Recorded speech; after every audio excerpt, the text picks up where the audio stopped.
At kamustahin din natin ang paghahanda sa Jose Reyes Memorial Medical Center sa Maynila para sa pagsalubong ng bagong taon.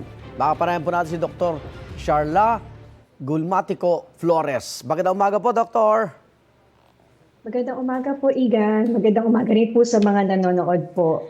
Dito mga nakarang araw, ilan na ang mga pasyente sa JRMMC dahil sa mga fireworks-related injuries? Karamihan po rito, napansin natin, menor de edad.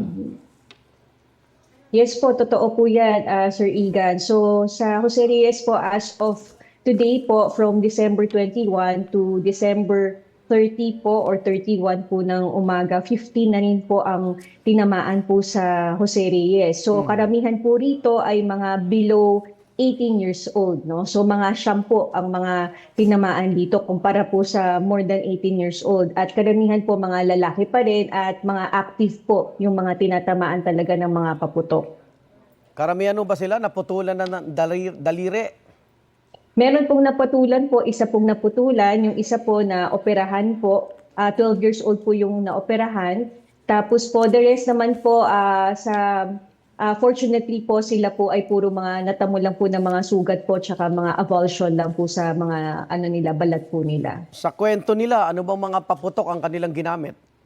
Kadalasan po paputok ang nagagamit nila, triangulo o yung 5-star po, meron pong King Kong, Plapla, yung Bin Laden po, tapos yung dalawa po doon hindi po nila alam kung ano po yung paputok na ginamit po nila. Sapat po ba gamit sa JRMC para sa iba't ibang klase ng injury ngayong magbabagong taon, Doc?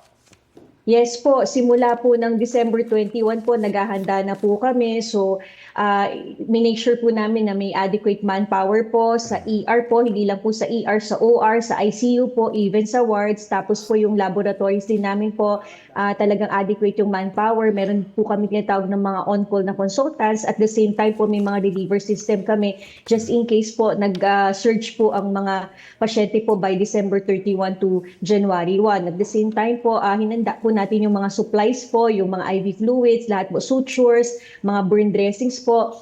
Ready po natin lahat ng mga supplies natin. Make sure po natin sapat po yung mga supplies, yung OR room, ICU po, prepared po siya. Even po yung mga protocols natin for fireworks injury po, niready po natin lahat to. And not just only fireworks injury, pati po tinatawag nating holiday syndrome preparedness for hypertension, sa mga stroke patients mo natin, sa may magkakaroon po ng asthma later on. Pinapakita namin yung mga gamit nyo. Dapat matakot na sila magpaputok. Pero sa kaalaman po, sa kaalaman po ng mga nanonood sa atin, ano ang pwedeng first aid na pwedeng gawin kapag tinamaan ng paputok ang isang tao bago siya dalhin sa ospital? Opo, pagka po tinamaan po ng paputok, unang-una po, okay.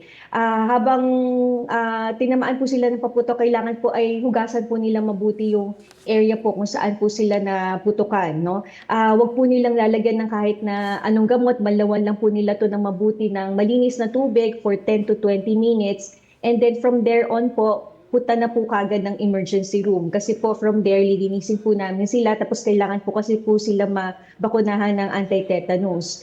Tapos po, pagka po naputukan naman po sila sa mata, huwag po nila itong kukusutin sana. At the same time po, takpan po nila to ng malinis na tela or even shield po. And diretso again po sa hospital upang magbigyan po namin sila ng first aid doon. Doon naman po sa sakaling makalunok po, no, ng paputok. Wag po nilang piliting sumuka yung pasyente kasi mas lalo pong magiging delikado, lalo pong baka masunog po yung kanilang lalamunan. Wag po nilang papainumin ng kahit ano. And then observe po yung danger sign and then dalhin po ulit sa pinakamalapit po na hospital.